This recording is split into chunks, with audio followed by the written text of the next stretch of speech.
Hi there everybody, it's Halsey from Slim and Stylish and I'm a UK Stampin' Up! Independent demonstrator.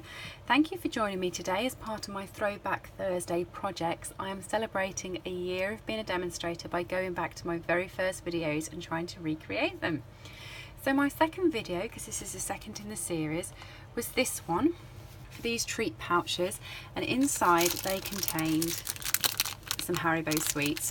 So I'm just going to show you how I put these together. I don't have one physically, but I'm going to run through it with current projects. This was using the Naturally Eclectic sweets and the in colours from last year. So I'm now going to use Sea of Textures. I'm going to use that stamp set. And I'm going to use a Sea of Texture paper stock as well. So let's run through it. What you need when you select your paper is you need a piece of paper or DSP that is universal, that looks right no matter which way, because as you fold it, the front and the back, if you had a man here, he would be doing a handstand on the other side. So you just want to make sure that it's clear. Also, because you're folding backwards, you want to make sure that the back goes quite nicely with the front. Okay, so what you need is you need your scoring tool for this,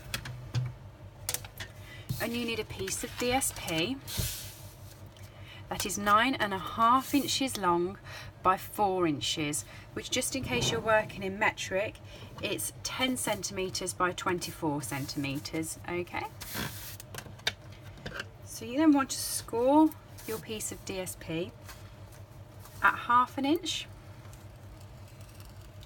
just there, and 4.25 inches,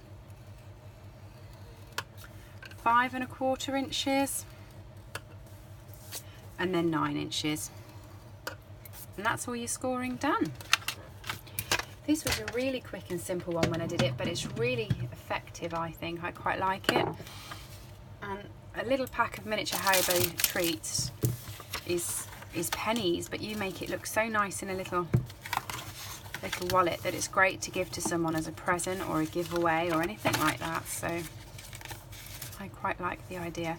You fold these two bits in so that you get it like a book, and then you fold this one out, so you've just got that little bit at the edge that is of a different colour and it stands out. Okay, I'm just going to stick both these flaps down, so I'm just going to grab some Tombow. You can use snail for this. You can also use sticky strip, or just a couple of glue dots will do it as well. It is just DSP, so it will stick quite easily. When I use my Tombow, I just make sure that I run over it with my bone folder to make sure that it's definitely stuck. Because until it dries, it sometimes has a knack of just lifting. Come on. There we go.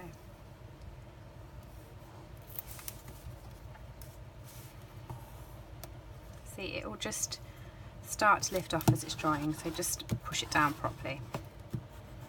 Make the glue work. Okay, while that's drying, I'm just going to do my stamping for it.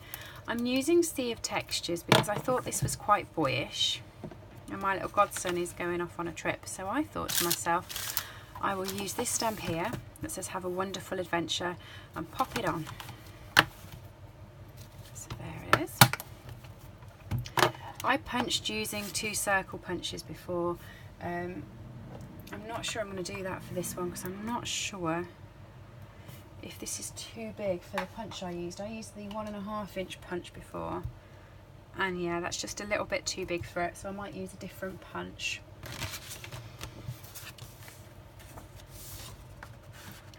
I pulled out soft sea foam, but I think that's mint macaron. It's not soft sea foam. Let me just grab some mint macaron cardstock.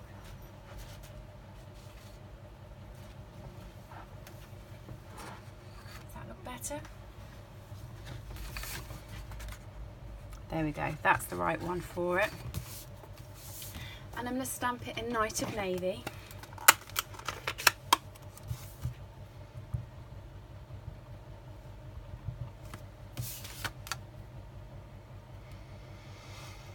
Have a wonderful adventure. I love the fonts on this.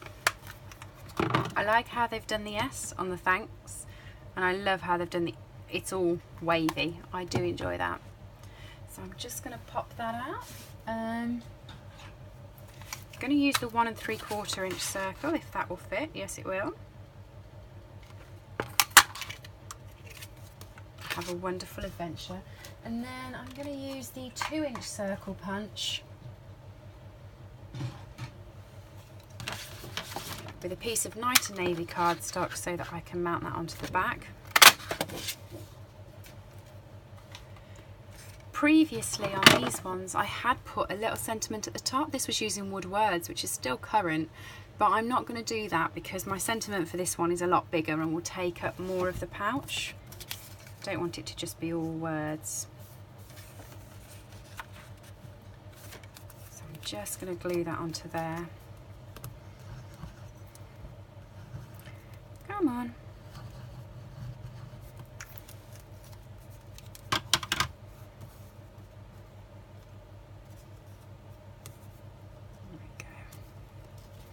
And before I offset it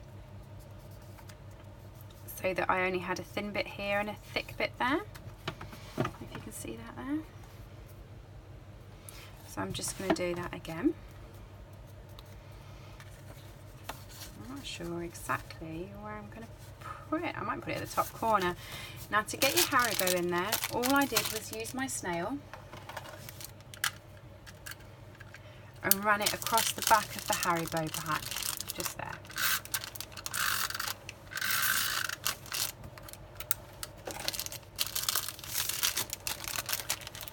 Stuck it in.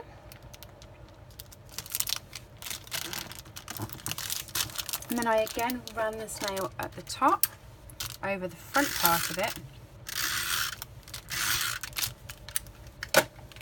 so that this bit would stick in as well.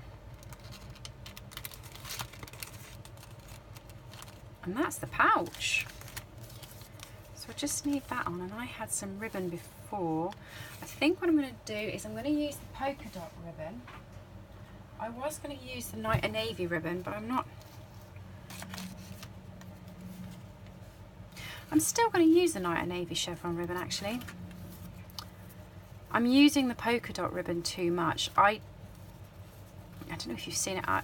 If you've watched any of my other videos, you'll have seen it. I put it on every single one, but it's this one, and I fell in love with it. But I have found I'm using it on every video going, so I'm going to try and ignore that. There we go.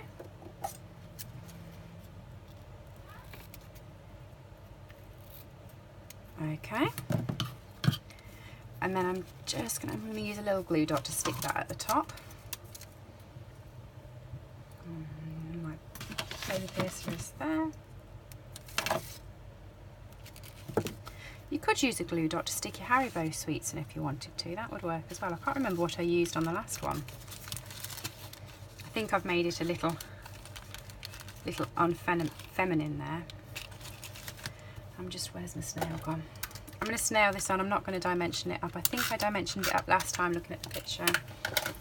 I'm actually just going to keep it flat and just pop it under the ribbon. Like that. So there's my throwback project for today. Casing those gorgeous little treat pouches. There's the original video on my YouTube, and this is this one. Thanks for joining me, and I'll see you soon. Bye.